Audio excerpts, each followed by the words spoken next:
Well, we're here today in Humboldt, Tennessee. I have the great pleasure to introduce the people who don't know to Mark Rothermich.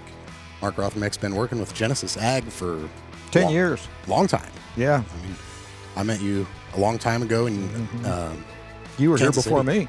me. by a day or two. Yeah. But that's about it. And man, you've come a long way in the company.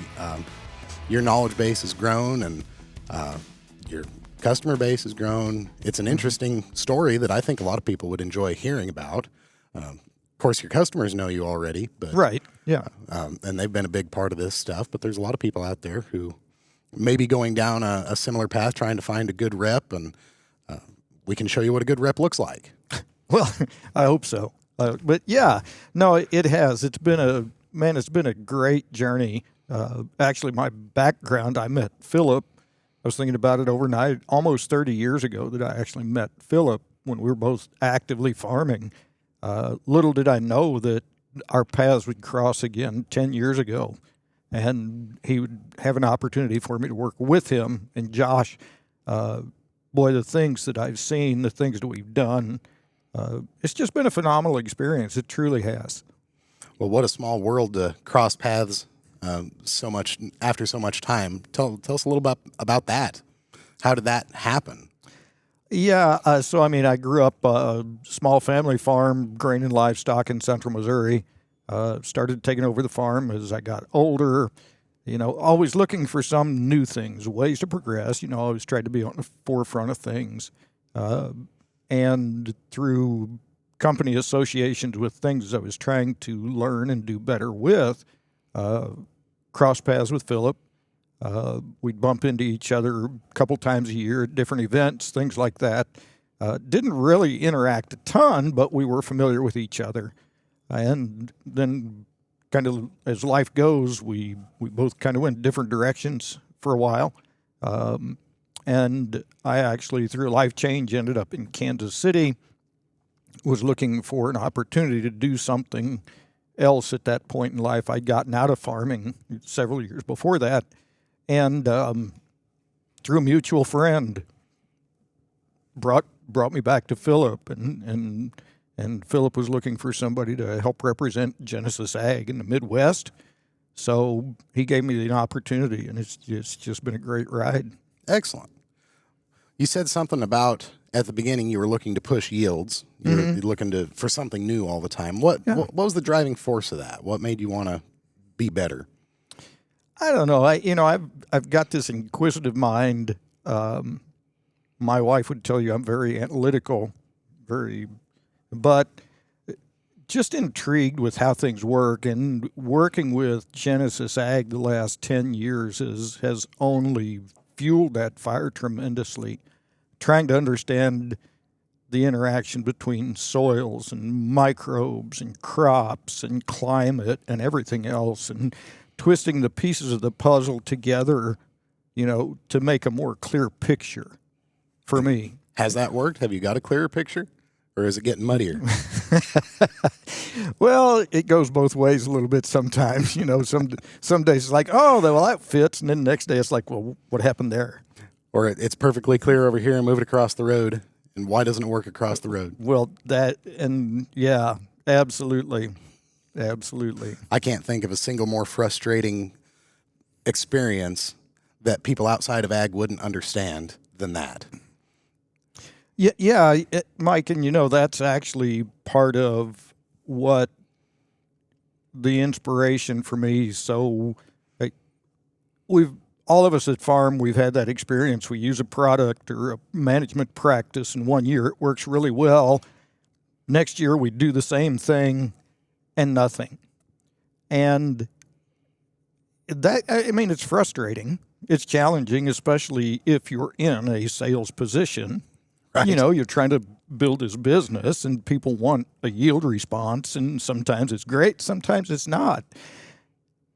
And there's other factors that always play into whether that we get a yield response maybe from that thing that we did. And that was really kind of the driving force for me to move toward what I, kind of my my extension of my time with Genesis Ag into my other company, Big Picture Ag. And it's about trying to figure out why a product or practice does or doesn't work. What factors played into the positive or non-response that we get from it, and trying to put those pieces together, because I truly believe in the future that the managers of the future are going to be taking proactive approaches to their decision making. And by spending more time looking at when we get a positive response, we can up the odds of success when we decide to use a product. So for me, that's really the big thing, is how can I improve a producer's potential to have a positive response by understanding when and where we usually get the result we're looking for. Playing Moneyball with the inputs. Yeah. Yeah. I think that's a fine idea. Because we're not going to hit home runs every time. No. It's impossible. Mm-hmm. And it's impossible even to get triples or doubles. Base hits are tough enough. Sometimes they can be. Yeah, I mean, the best baseball players in the world, they get on base a third of the time. Mm-hmm. So anything a guy can do to just get on base and do it more affordably, man, that sure makes a lot of sense. Right. Yeah. And trying to find those answers and the tools how to do that. When you are looking to find something like that, what's the first question you ask? You mean as far as factors that may be impacting things? Factors like, why did this work? Why didn't it work? Take us through your thinking process. It really kind of goes back to the name Big Picture Ag, and taking a 30,000-foot view of as much as we can. And I've talked in the past at some of my meetings about taking a holistic approach, but adding the letter W in front of holistic, looking at everything. So, a lot of the things that I try to bring into perspective or help producers look at would be, what's my soil condition? What's my soil structure? How mellow is it? What can we make happen? What's my soil's capabilities? Not just fertility-wise, but how much depth of soil do I have? Do I have 6 inches I'm working with before I hit a clay pan that's impermeable, which is kind of the environment I grew up in? Or do I have 4 foot of topsoil that the roots can go, wherever they want? So that's one of the things that we start with. We look at climate. What's our weather? Living in Kansas City, I work about 4 to 5 hours any direction. So I work a lot of Iowa, Missouri, Kansas, Nebraska, even down into Oklahoma. A lot of different climate environments there. And some of the things that I've seen, I talk about my I-70 corridor and my I-80 corridor. Boy, the environment that those crops grow in is significantly different. I started looking a couple of years ago at how many days, because I work a lot with GDD charts, tracking temperatures, weather, rainfalls, things like that. And a couple of years ago, I started comparing some of those between the two environments and looking at how many days do we have for a crop to go from pollination to black layer. And it was startling.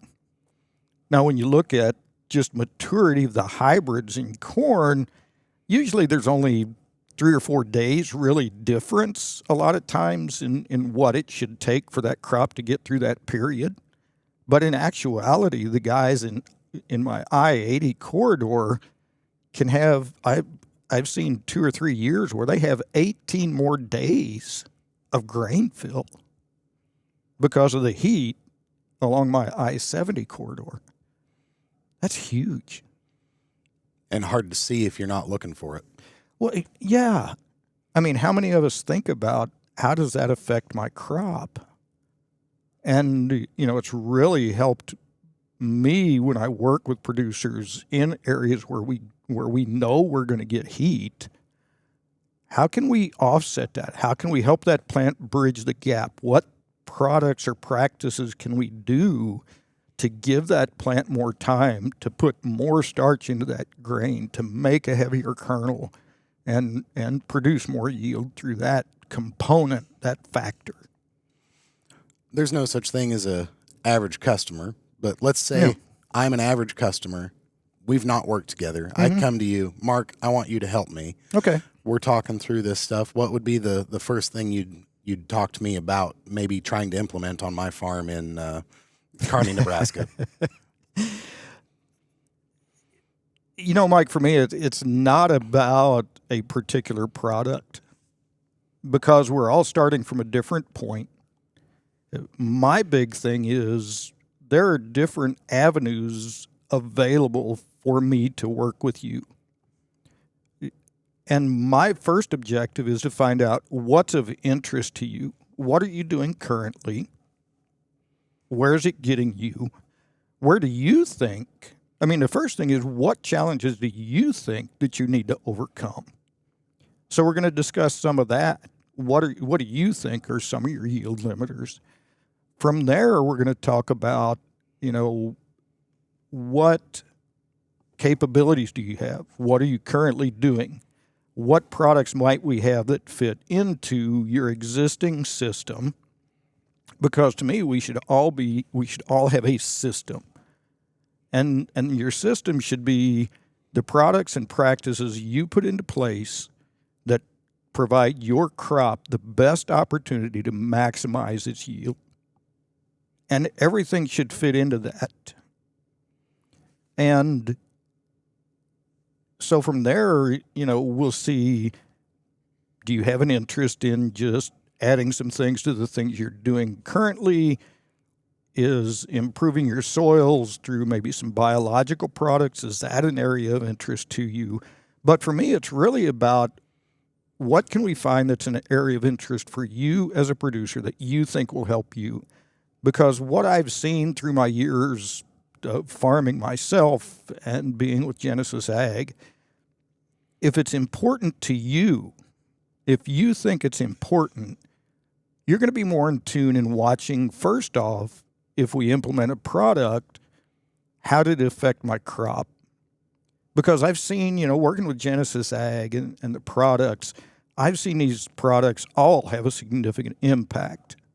I mean, I've got situations where our stress program with the Genesis products added 25 bushel to a corn yield one year. Can we replicate that? How can we replicate that? How do we learn to do that? But if that's not an area of interest for you in trying to circumvent or overcome that challenge, then you go out and you apply the product. If we don't watch for an impact with the crop and we don't get a yield increase, first off, you're not going to be expecting to see a benefit. So if it's not of interest to you, then I'm throwing spaghetti at the wall, hoping something sticks. And I don't want to do that. I want to try to serve the customer in his area of interest.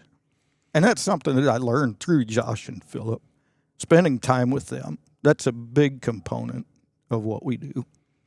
Now, obviously, every customer is different too, but would you say most guys are interested? Everybody wants better yields. That's a given. Mm-hmm. But what's the most predominant pathway guys are trying to go about to get there? Are guys concerned about soil health? Or are they concerned about plant providing the correct nutrients in crop to growing crops?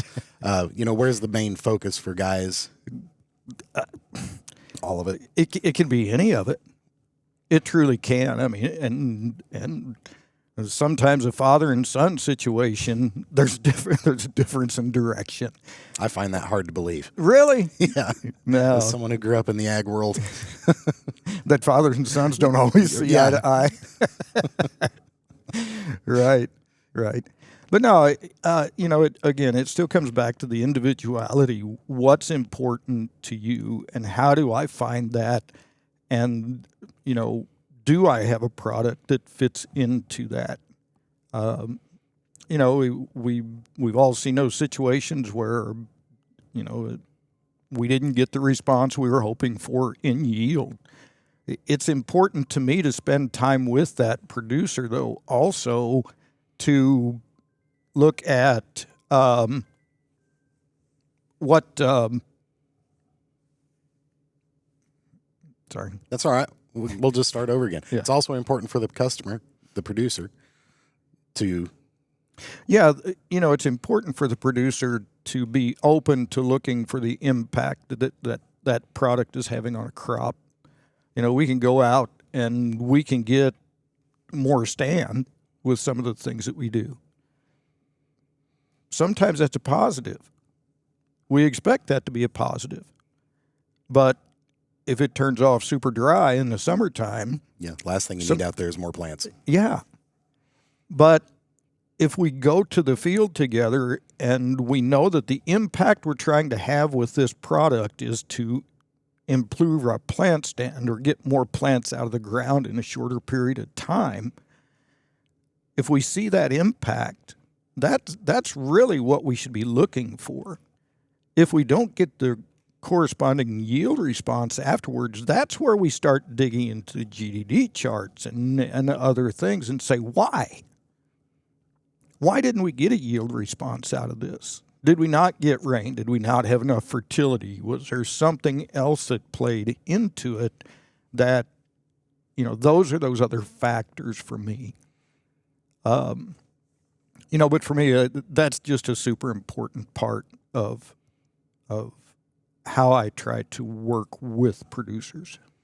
Defining what success is for products in particular is important to where you can know whether it worked or not. Right. Yeah. And that comes back to, for me, a lot of times I don't necessarily go out and say, oh, you're going to get this yield response from a product. You know, I've seen situations where we pick up 12 or 15 bushel. I've seen instances where we don't pick up anything. I've seen everything in between. And going back to my theory of you having a system, some years it's going to be this thing that we do that adds the yield. Next year it may be this other thing we do. But if our overarching objective is to put together this package, this system that is the best for my plant situation, then I think that's where a guy should be looking.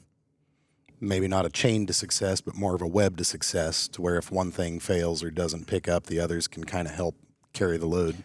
Yeah, right. Right. You know,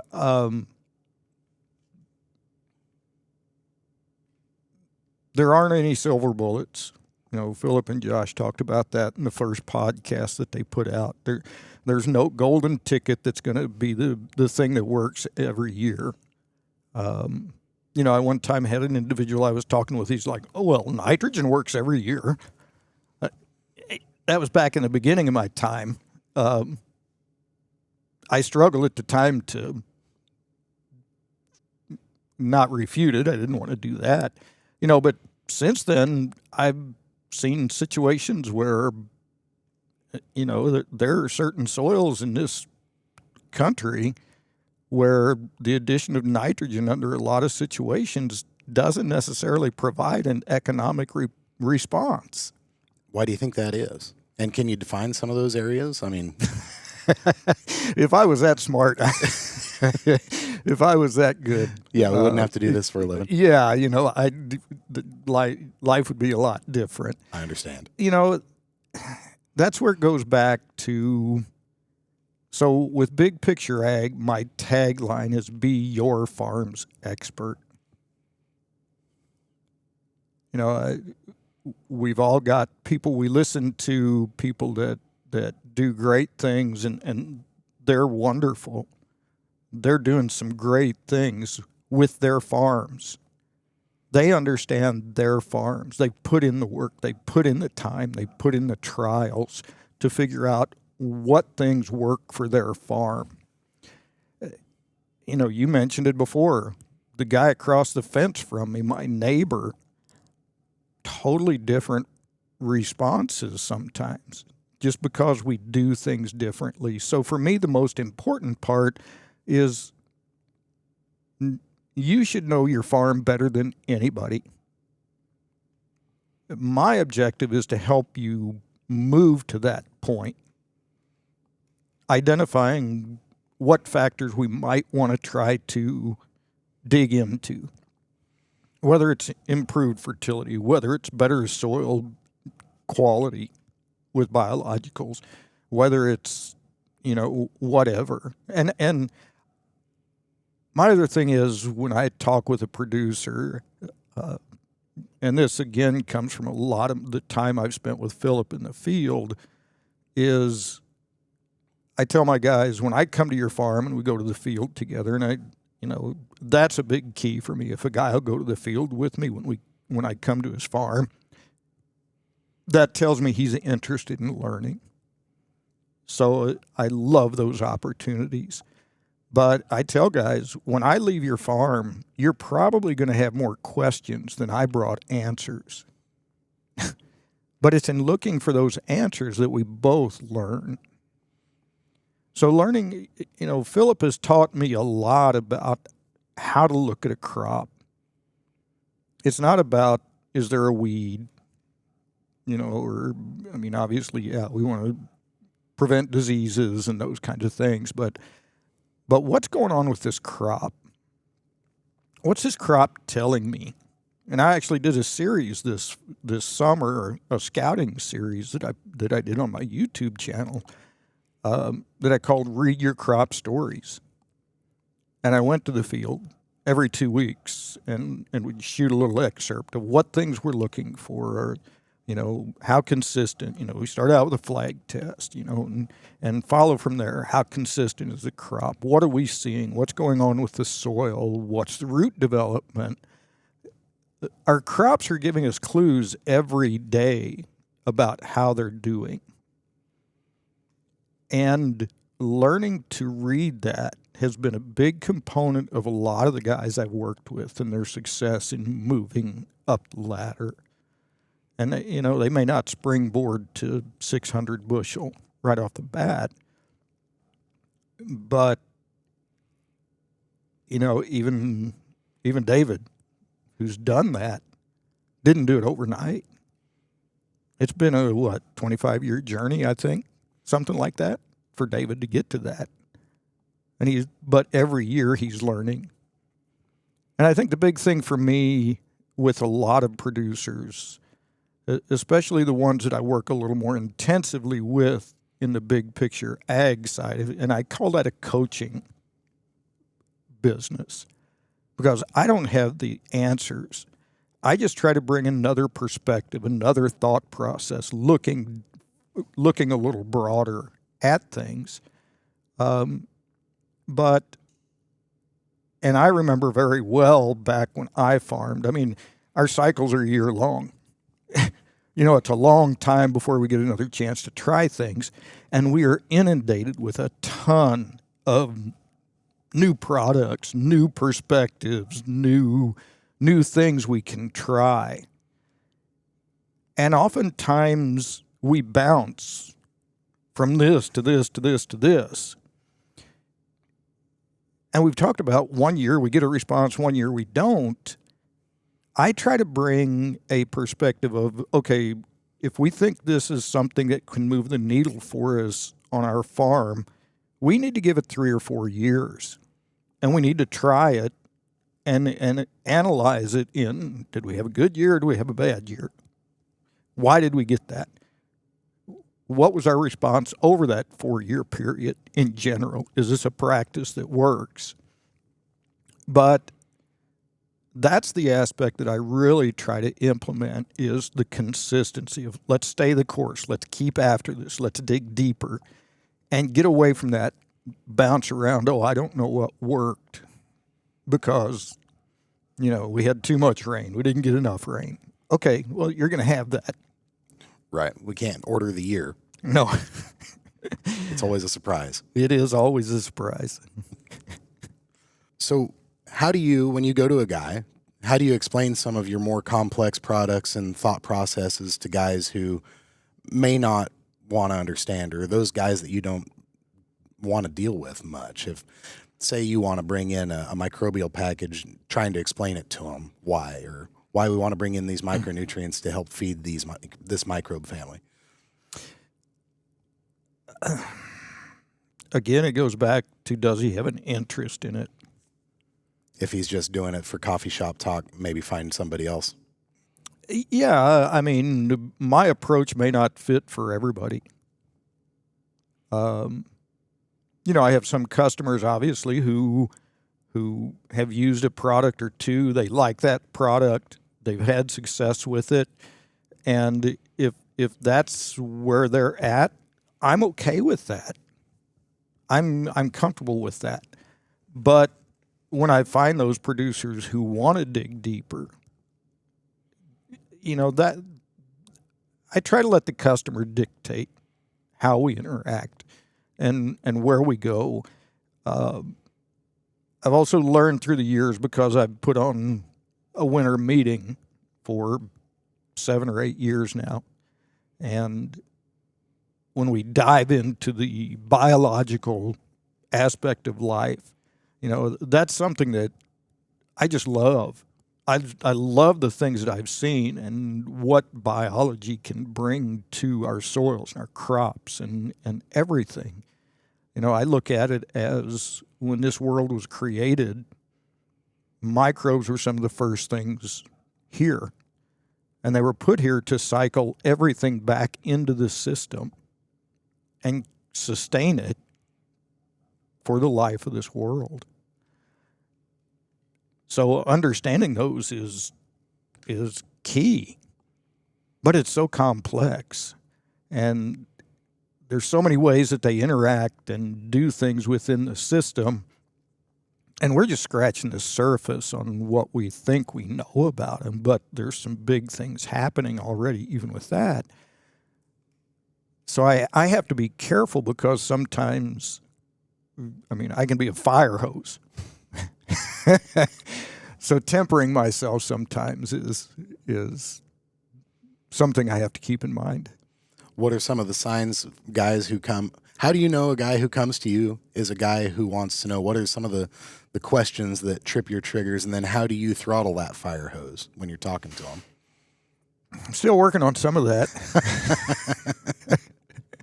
Excitement's a problem. Just ask Alex Loams. Oh, you're right. There you go. He gets excited and it all comes out and ruins everything.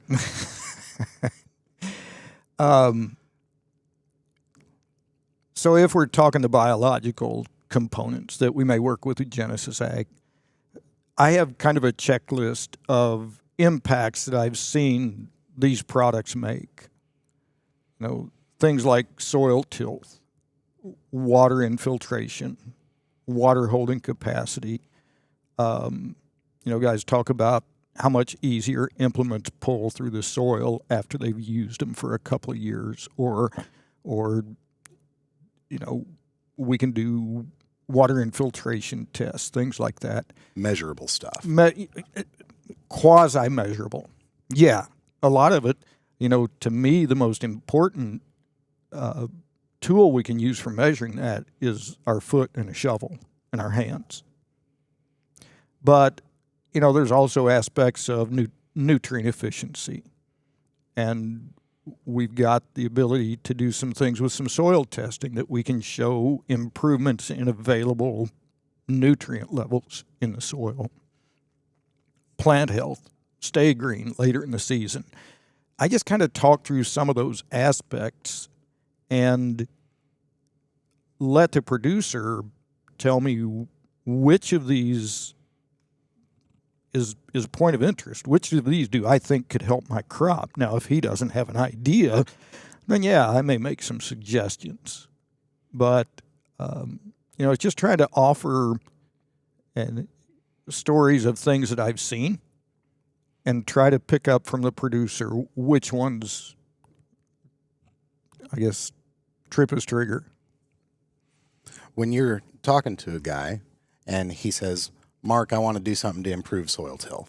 Do you demo products to him, or do you just provide anecdotes of stuff you've seen, or does he just buy in whole farm? How does that normally work for your guys? I'd love to say guys buy in whole farm. You know, that'd be great. Most guys do start out to try things. Everybody's journey is different, Mike. I have people that the first year they use these things, they walk out in their field at fall and they're like, wow, this soil's just softer. Other people, it takes a couple of years before they may see that. But I have a producer that I've been working with for 7 or 8 years now. And, you know, the first year or two, we struggled to see some things happening. And by digging a little deeper, we found some things we thought were holding him back from seeing the benefits of the biology. He made those adjustments. And I go to his farm now after 3 or 4 years, and he's got some bottom ground that's really tight soil. I mean, he remembers as a kid when they would pull the anhydrous applicator through it, his dad did, that, 300 feet behind the applicator, it was still, the gas was still coming out of the ground. We can go out there, and I was there about 3 weeks ago. You can go into that soil and you can literally pull it up with your fingers. It's changed his soil dramatically. And he's seeing his yields even out across the field. So everybody's journey's different. It's trying to help guys understand that, it may take some time. It takes learning sometimes to look at other yardsticks of improvement. Some years we may get that yield increase, but if we see that we're changing the soil, that we've got a more tilthy soil that's going to take more water in, that's got better root extension. Sometimes it's a belief that improving my soils will help me. But along that path also, I try to work with guys in that that doesn't necessarily mean we have to increase our dollar input. So we try to find ways to start out budget neutral, typically by maybe trimming a few nutrient inputs because we're going to get better efficiency with the biology implemented. And if we can start budget neutral, we don't necessarily have to have a yield increase if we're seeing other benefits that we believe improve our plant's potential to maximize their yield. So on that, you're not selling this. You're not going to a guy saying, I'm going to take $10 of your money, but we're going to take it away from $10 from somebody else, from the local co-op. These are guys who are coming to you, and you're trying to find solutions that don't cost them any more. You're trying to, I guess you said it as good as it can be done. It's budget neutral. And with a guy who's coming to you with a belief and just looking for help implementing that belief. Yeah. And again, it's, trying to make them realize sometimes it's a long-term perspective. Very few of us that are farming, everybody wants to continue farming. We love what we do. I loved what I did when I was actively farming. Loved it. And you have to love it or you're not going to be sticking with it. Everybody wants to farm more than just this year. Well, why don't we take that perspective into some of the things that we do? If we want to do this for years, why don't we do some things? And especially multi-generational farms. I get excited when I get onto a farm where there's a granddad and a son and a grandson that just came back from college. And they all go to the field with me.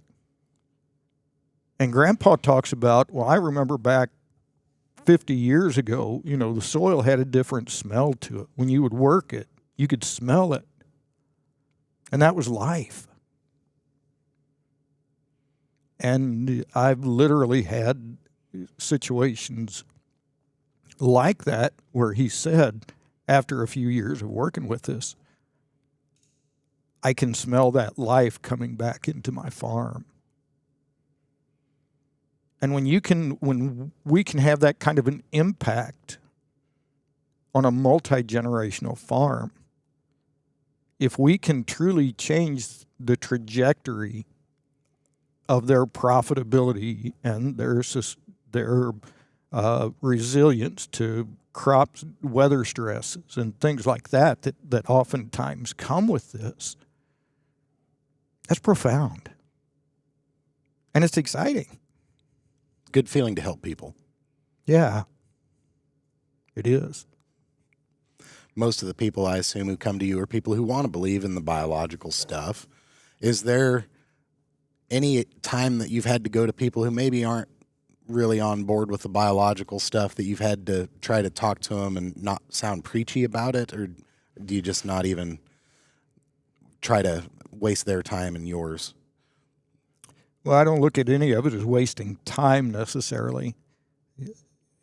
You know, I'm not a very good salesman, Mike. I'm really not. I'm a storyteller. And my time with Genesis, I've seen a lot of things, and I've seen a lot of things consistently. I can go to a field where somebody's used a Genesis Ag product, and 90% of the time I can find the expected impact that product had on the crop or the soil. I mean, I've just seen it happen. A producer, you know, I realize they don't get that broad perspective sometimes. They see it on their farm. And we're all busy. You know, farmers have got tons of things on their plate. They're trying to keep employees going, and they're trying to market grain, and they're dealing with input prices and all of those things. So it's my job to help them see where these products may be having an impact on their crop. And so for me, that's an important part of it, is just trying to stay connected enough and not push. You know, yeah, I'm going to talk about, I believe that absolutely every soil that is farmed can benefit from improving their soil health in whatever aspect that might be. Some guys, it's baby steps of adding a product like Carbos into 3 applications they're already making, just adding it to it. Sometimes it's as simple as that. So it doesn't have to be the whole ball of wax for anybody. So take us through a normal week, even though there's no such thing as a normal week, as seasonal as farming is and everything else. How do you stay in touch with your guys who are spread out over 400 miles? Yeah. Well, it is a challenge. Technology can be really great for that. What are some of the tools you use for that? I mean, a lot of phone interactions, trying to connect with guys. I do try, as you mentioned, getting 4 hours from home, it's pretty tough I can't be there every week. I don't want to be there every week. I'm not going to be your crop scout. I talk about being part of a guy's success team. I'm going to be this component over here that brings some of these ideas, but you've got other people that are resources you need to be using for other parts.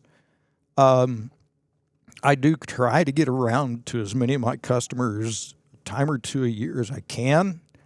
That can be a challenge. So I kind of live a couple of different lives.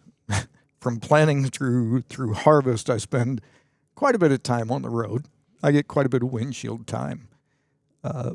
Through the rest of the year, a little bit more of it, maybe phone, Zoom calls, things like that. I try to have my winter meeting every year where we bring guys together and talk about what we saw, what we think were, some of those aspects. But it is a bit of a challenge.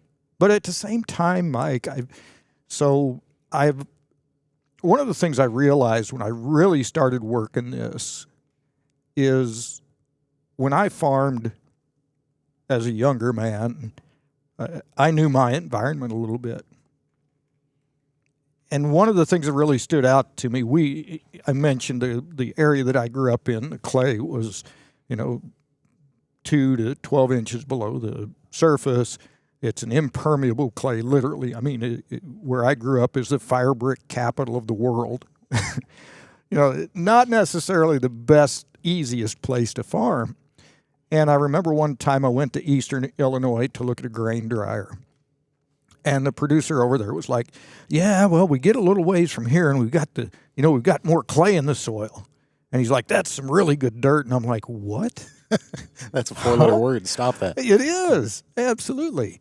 But being able now to work in so many different situations across the 5 states, it's truly changed my perspective on to me, what's really important.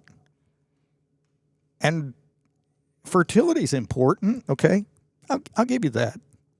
Fertility is important. But there are other factors to me. The things I mentioned, soil quality, soil characteristics, weather, how do we deal with the, Josh mentioned it in the first podcast. When we ask a producer, and I did this a few years ago and still continue to do it, but tell me what your yields were the past 5 years. What was the biggest factor that limited your yields?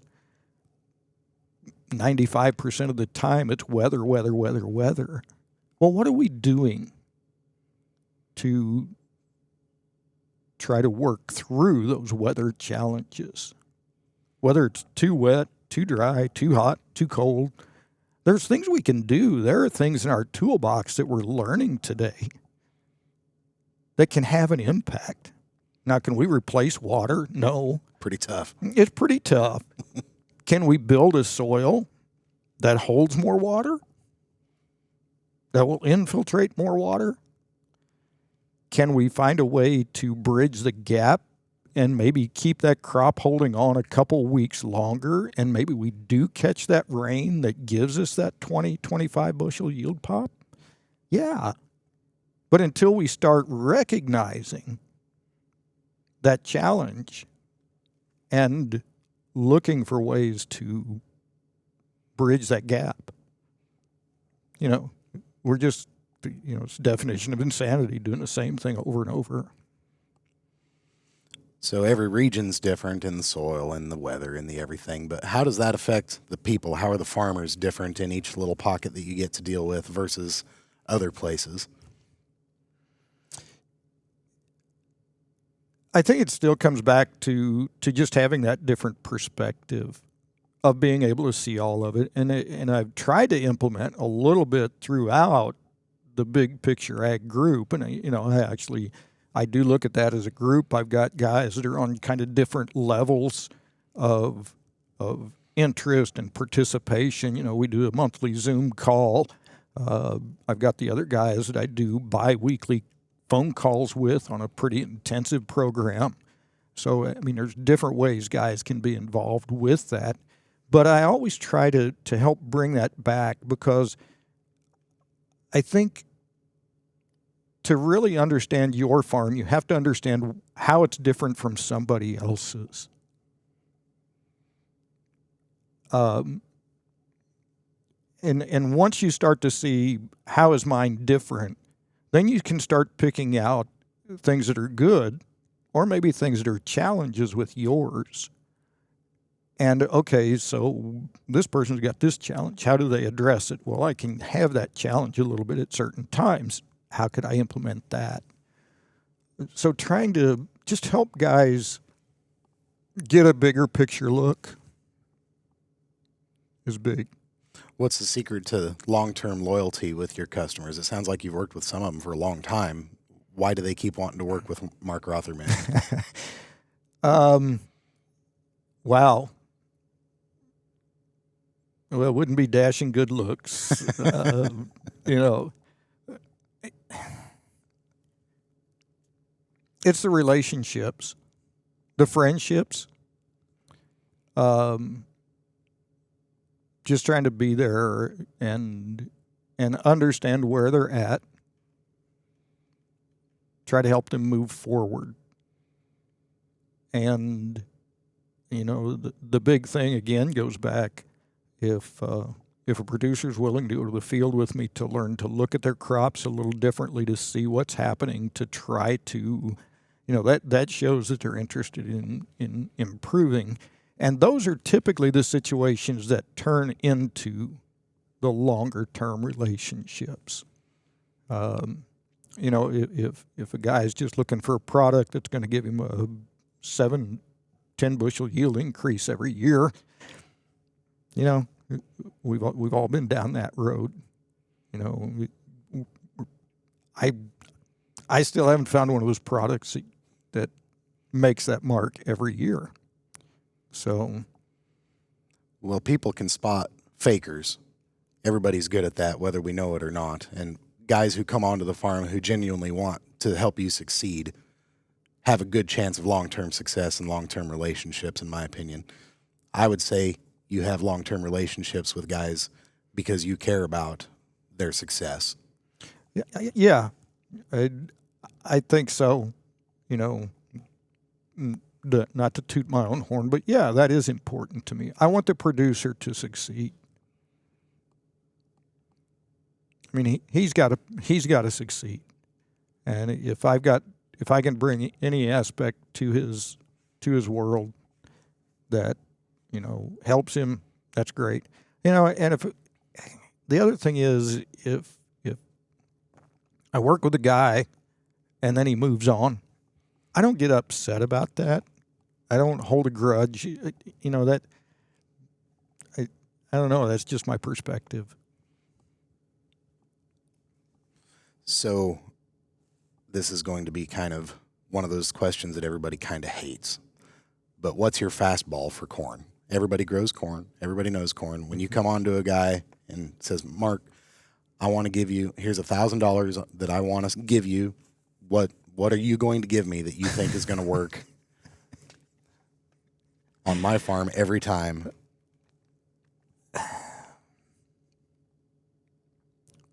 Man, Mike, you just kind of pigeonholed me from Yes, everything I've talked about for the last however long. You are correct. I did it on purpose. The answer is you wouldn't. Yeah, I mean, yeah. I mean, are there products that I would look at that I would say have got the best opportunity across the board, but really it's going to be something that's going to alleviate some sort of stress in a crop? Because I do truly believe, you know, that it's the stresses that take yield off of our crop. So, you know, how do we find that thing? Well, we've talked quite a little about Genesis Ag, and you've mentioned Big Picture Ag quite a little bit. But if you were to give just a 5-minute description explaining what Big Picture Ag is to the people who are watching today, how would you describe Big Picture Ag? So I want it to be a group of producers who are interested in learning and interested in sharing with each other their experiences so that we can all learn and grow. And it's about digging deeper. It's about looking at other factors. And I love Genesis Ag. I love Philip and Josh. I love the products. But Big Picture Ag is not just confined to those products. You know, I've got guys that work with cover crops. I've got guys that do strip till or no till or different things like that.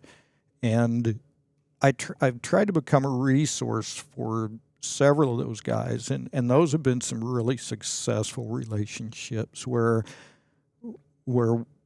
they may call, and it's not about a product at all. You know, a lot of times it's, man, and here's my cover crop situation. What do I do with this right now? And I don't have the answers.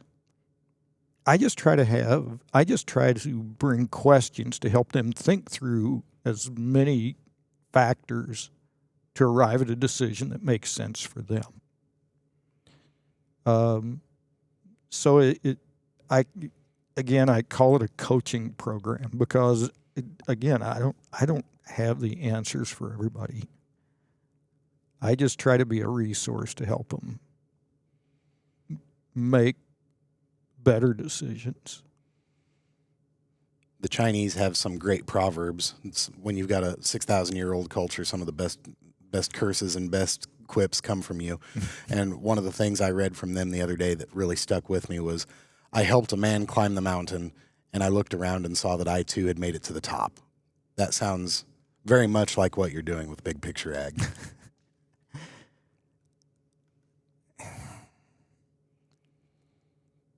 Yeah, I guess. Well, I mean,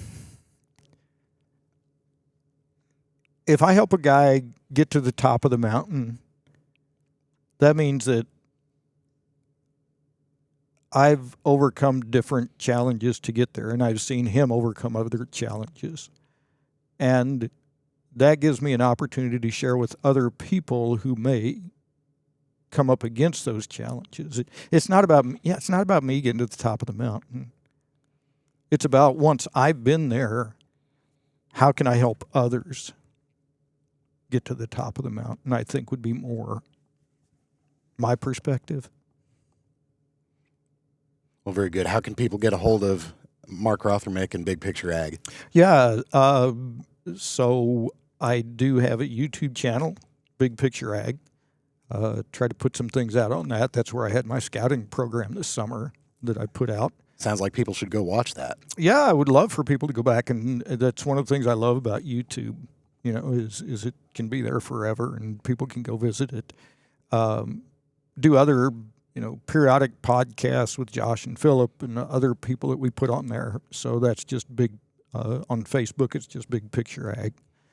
I do have a landing page called bigpictureag.com. So there's a little bit of stuff there that talks, gives you a little more information about that. Have a Facebook group. Believe it or not, it's Big Picture Ag.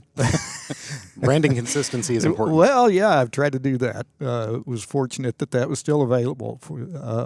I think that was a blessing for me. So, yeah, and obviously through the Genesis website and or just directly. Phone number's available, always available for phone call. Excellent. Well, Mark, this is the time when we reach the interview that everyone loves. It's the lightning round. You warned me about that. I did. You did? Because I learned my lesson with Alex Loams yesterday. We're not going to bum rush people. That's a terrible idea. So if your sales truck was a character in a movie, what's its name and what genre is it starring in? Oh, man, Mike. I'm going to be terrible at lightning round stuff. I don't think that quickly on my feet. That's all right. We got time. We got time. Those guys, Philip and Josh, each had 30 seconds because there's two of them. I give you a whole minute. Oh, wow. I might need 5 minutes. If I we'll just edit it out. If I just sit here with a dumb look, will you pass it by? No. Okay, once more. If your sales truck was a character in a movie, what's its name and what genre of movie is it starring in? Is it going to be an action movie where it's jumping through the fields all the time? Is it going to be Driving Miss Daisy? No, it wouldn't be Driving Miss Daisy. Certainly wouldn't be that. Yeah. Yeah, I guess an action movie because it moves a lot of different directions. Always fast, horns honking, tires squealing. If you could slap a bumper sticker on your pickup about ag sales, what's it say? Something like honk for healthy soil? I think I'm going to stick with my BPA tagline: "Be your farm's expert." Works for me. Sorry. That's all right. That's if you got a ready-made answer, you might as well trot it out. Yeah. You paid for it, might as well use it. What's the strangest roadside attraction you've stopped at during a sales trip? Stopped at? Man, I am not good at stopping. I got to tell you, Mike. What's the strangest one you've drove by? I don't know if it's strange, but one of the unique ones a couple of years ago, I was in Oklahoma. That would be weird. I took a picture as I flew by it. Luckily, the picture turned out, but it said "Home of Jim Thorpe." Fair enough. What's the most bizarre thing you've carried in your pickup for a client, like a Lucky Charm or something like that for their crops? Have you ever had to move something for someone in passing? Not as hey, you're going back to Kansas City, run this up there for me, but just as a deal. Man, I don't know that I've ever had anything like that. If you could give a biofertilizer a rock star name like Mickey Microbe, what's it called and why? Mickey Microbe. Oh. I don't spend enough time in these kinds of thoughts, Mike. You will now. You may not tomorrow, but for right now. For right now, I have to. Yep. I'm failing at your lightning round. That's quite all right. Imagine a biopesticide as a professional wrestler. What's its finishing move? Just a body slam. Straight body slam. I mean, it worked for The Rock. The people's elbow was the most boring thing in the world, and he turned it into something. Yeah. Made a whole thing out of Yeah. it. So we'll go with body slam. That's all right. If you could grow a crop that doubles as a party trick, like exploding watermelons or something like that, what would it be? I love you, Mike. But I guess probably sweet corn that automatically tells you when it's perfectly ready. oh, that'd be good, and keeps the raccoons away. Well, yeah, that'd be plus. Have you ever designed a product in your mind that's so good that you made a theme song for it? And if so, hum a few bars for it. Yeah, not a theme song, but I will tell you, I think I shared this with you yesterday. I used to raise hogs, and I would spend time in the hog barn power washing it. Man, the speeches that I wrote during that brain dead time with a pressure washer wand in my hand. I mean, I could be president. I could rule the world. I understand completely. This was our finest hour, gentlemen. That's right. So Donald Trump, he done pretty good the other day doing his little Trump dance thing. If you could turn a farm chore into a dance move, what's it called and how's it look? A farm chore. And that could be the pressure washer thing. Yeah, that'd probably be an easy one. Just, yeah, I guess some sort of pressure washer walls. That'll work. You ever had somebody try to barter for product? Like, we'll give you a little gallon of moonshine here for that last jug of stuff that's in the back of your pickup. Not yet. Not yet.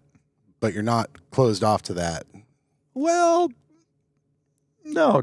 I mean, I'm open to most any offers. Yeah, we'll listen to anything. Well, we should be very careful with that.